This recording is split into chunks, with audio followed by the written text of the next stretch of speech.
रामपुर गांव में एक साधारण मछुआरा रघु रहता था।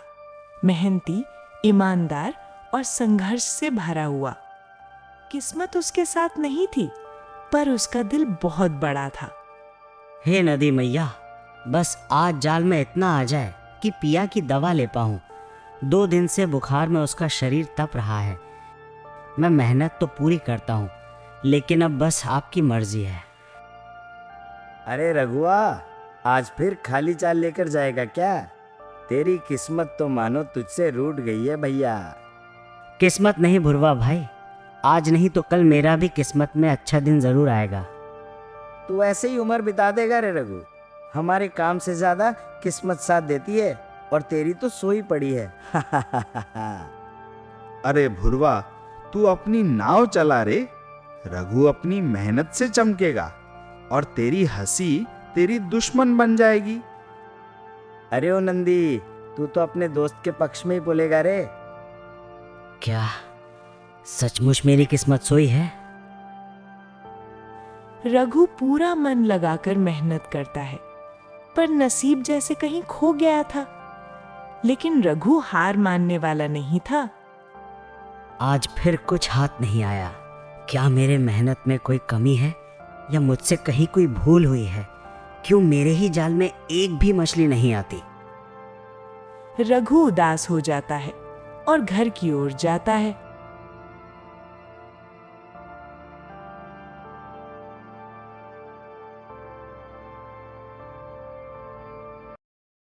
बेटा रघु, आज फिर से तुम्हारी जाल खाली? क्या आज भी कुछ नहीं मिला? बाबा, आप मुझे कैसे जानते हैं?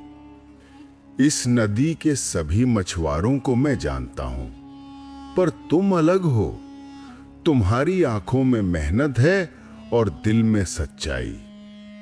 मेहनत तो रोज करता हूँ बाबा, पर भाग्य साथ नहीं देता। वो तो जैसे मेरा साथ छोड़ चुका है।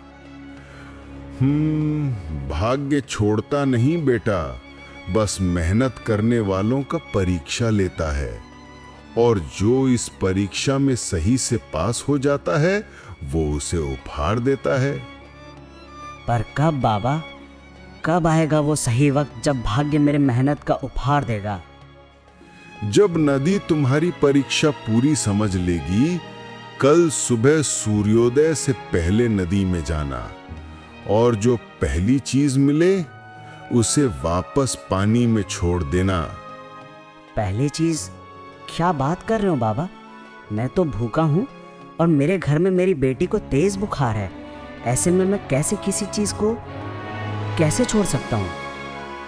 कभी कभी खोकर पाना पड़ता है बेटा। कल की सुबह तुम्हारे नसीब का दरवाजा खोलेगी। बाबा धुएं की लहर में गायब हो जाते हैं। ये बाबा कौन थे और अचानक कहाँ गायब हो गए? रघु अपने घर की ओर आगे बढ़ जाता है।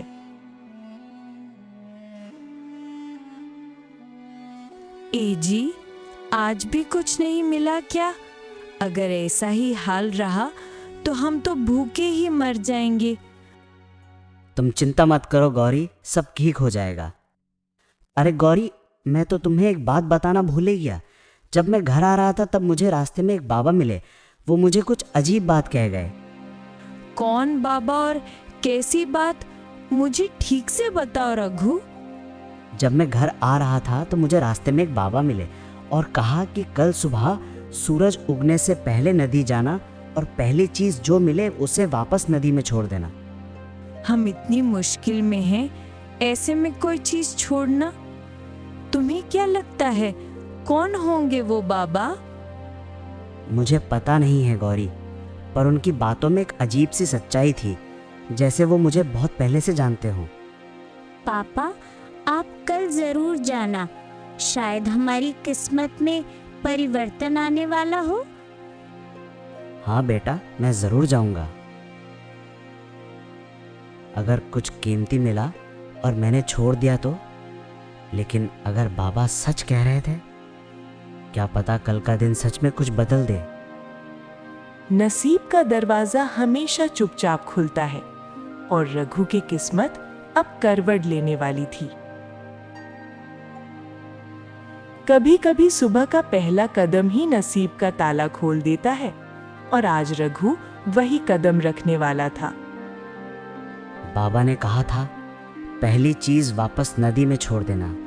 बस भरोसा रख रघु, आज मैं जो भी पहली चीज मिलेगी उसे नदी में छोड़ दूंगा। रघु नाव में बैठकर नदी के बीच जाता है।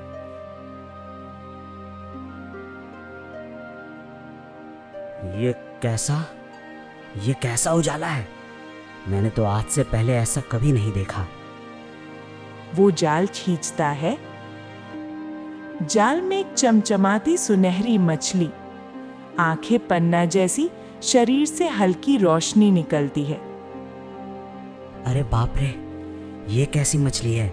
मैंने तो कभी नहीं देखी। जैसे ही वो मछली उठाता है, डर मत रघु, मैं तुम्हारी किस्मत की दूत हूँ। मुझे वापस छोड़ दो, तुम्हारा नसीब आज से करवट लेगा। तू बोलती कैसे है? ये कैसा चमत्कार है? ये कैसा जादू है? किस्मत जब बदलती है तो उसकी आवाज भी सुनाई देती है। मुझे छोड़ दो रघु, आज से तुम्हारी मेहनत का फल शुरू होता है। रघु कुछ क्षण के लिए सोचता है। क्या मैं इसे छोड़ दूं? जैसा बाबा ने कहा है वैसा करता हूं। इसे मैं छोड़ देता हूं। वो मछली को पानी में छोड़ देता है। पानी में गिरते ही मछली सोने की चमक में बदलकर लहरी बना देती है, जो पूरी नदी में फैल जाती है। यही था रघु के नसीब का पहला कदम। असली चमत्कार अब शुरू होने वाला था। रघु अपना जाल दोबारा नदी में डालता है। इस बार जाल इतना भारी हो जाता है कि नाव हिलने लगती है। अरे ये क्या?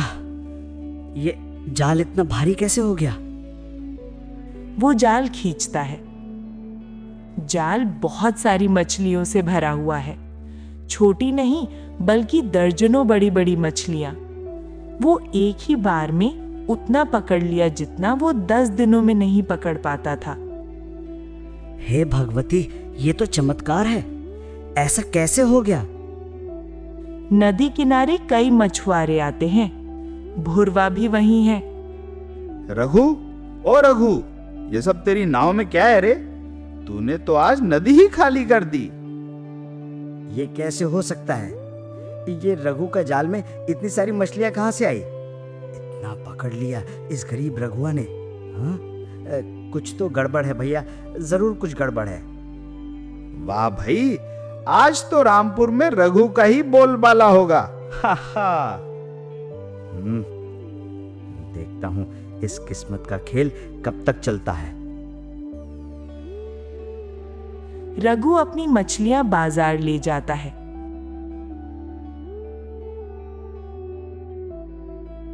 लोग उसकी मछलियां देखकर चौंक जाते हैं। अरे रघु, आज तो बाजार में तू ही तू है। इतनी ताजी और बड़ी मछलियां कहां से मिली? नदी मैया का आशीर्वाद है बस। अरे रघु, आज तो बाजार में तू ही तू है। ये इतनी ताजी और बड़ी मछलियां कहां से मिली? आज से अगर तेरा माल ऐसा ही रहा तो मैं तुझसे सारी मछलियां 2 गुने दाम पे खरीदूंगा। धन्यवाद भाई। हम तो बस अपना कर्म करते हैं, बाकी तो भगवान की मर्जी है भाई। व्यापारी उसकी सारी मछलियां बहुत ऊंचे दामों पर खरीद लेते हैं।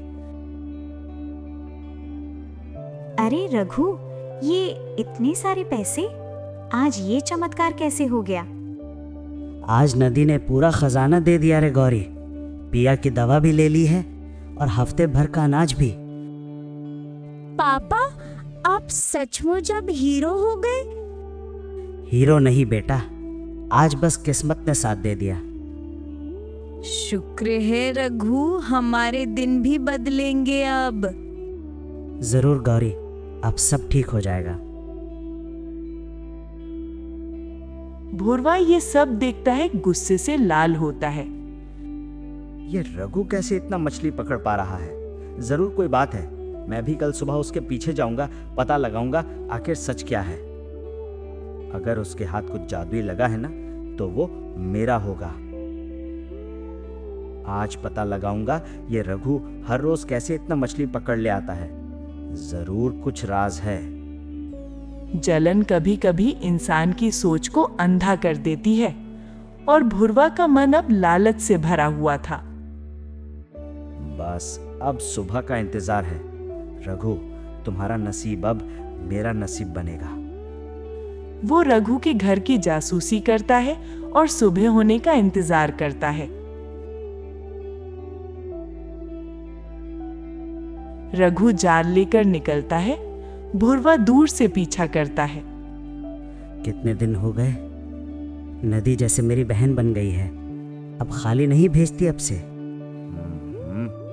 हाँ, मैं सब जानता हूं कि वो तुम्हें खाली हाथ क्यों नहीं भेजती है।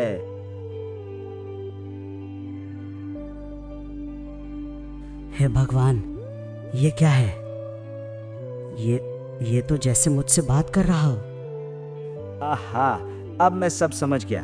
यही है रघु का असली राज, जो उसे इतनी ज्यादा मछलियां पकड़ने में मदद करता है। सच्चाई? इसका मतलब मुझे इस ताबीज को किसी से छुपाना नहीं चाहिए, क्योंकि ये नदी से मिला है और नदी पर सिर्फ मेरा अधिकार नहीं है, नदी पर तो सभी का अधिकार है। किस्मत हमेशा कुछ लेकर ही कुछ देती है और रघु के सामने अब पहली असली परीक्षा आने वाली थी। रघु के मन में कोई भी जलन की भावना नहीं है। उसका मन निर्मल पानी की तरह साफ है। भुरवा चुपके से जाकर गांव के कुछ मछुआरों को भड़काता है। अरे भाई, सब मेरी बात सुनो। रघु कोई साधारण मछुआरा नहीं, उसके पास एक जादुई ताबीज है। उसी के दम पर वो इतनी मछलियां पकड़ पा रहा है। क्या सच में? तो हमें क्यों नहीं मिला कभी ऐसा ताबीज? ये तो गलत बात है। नदी तो सबकी है, लेकिन वो ताबीज उसकी ही कैसी हो गई?